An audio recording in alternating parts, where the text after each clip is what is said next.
तर महायुतीमधला पालकमंत्री पदाचा तिढा कधी सुटणार असा प्रश्न आता उपस्थित होतोय। पालकमंत्री पदाचा तिढा 15 ते 16 तारखेपर्यंत सुटण्याचं आश्वासन चंद्रशेखर बावनकुळे यांनी दिलंय। तर तिथे गुलाबराव पाटलांनी कार्यकर्त्यांशी बोलताना स्वतःचा उल्लेख जळगावचे पालकमंत्री असा केलाय। एकूणच काय, पालकमंत्री पदाची अधिकृत घोषणा झाली नसताना नेते आपापल्या नावाची लॉबिंग करण्यात व्यस्त आहेत।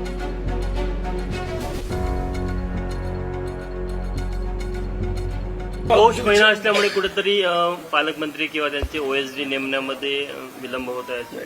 आमचं 15-16 तारखेपर्यंत अंतिम होईल आणि 15-16 तारखेला तुम्हाला यामध्ये निर्णय झाला दिसेल।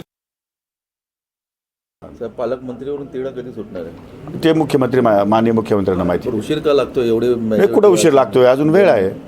पालकमंत्री काय अजून जिल्हा नियोजन मंडळाच्या बैठकीसाठी बजेट पब्लिश होणं, बजेटमधून पैसे येणं, त्यानंतर काम मंजूर होणं, अनेक अशा गोष्टी आहेत। त्यामुळे उशीर काय झालेला आहे असं मला वाटत नाही। आलायदा ते माननीय मुख्यमंत्री निर्णय घेतील त्यावर। येत्या 26 जानेवारीच्या आत पालकमंत्री पदाचा तिढा सुटला तो घ्यावाच लागेल, तो घेतील तो निर्णय। हे जेवढे आगाऊ आहे ना, आतापर्यंत मी त्यांना मंत्रीपद दाखवलं नाही, पण आगाऊपणा केला आणि माझ्या कार्यकर्त्याकडे वाकड्याचा जर पाहिलं ना तर पालकमंत्री काय असतो ते दाखवून देणार नाही। आता दादागिरी नाही चलेगी तुम्हारी, अभी बिलकुल नहीं चलेगी। मी साधा स्वभावाने राहिलो, कोणी बी आला काम कर, आला काम कर, त्यांना असं वाटलं नाही की आपण पक्षानं काम करा, नाही बी करत गुलाब पाटील आपलं काम करते। आता रक्त चेक करून काम करावं नाही।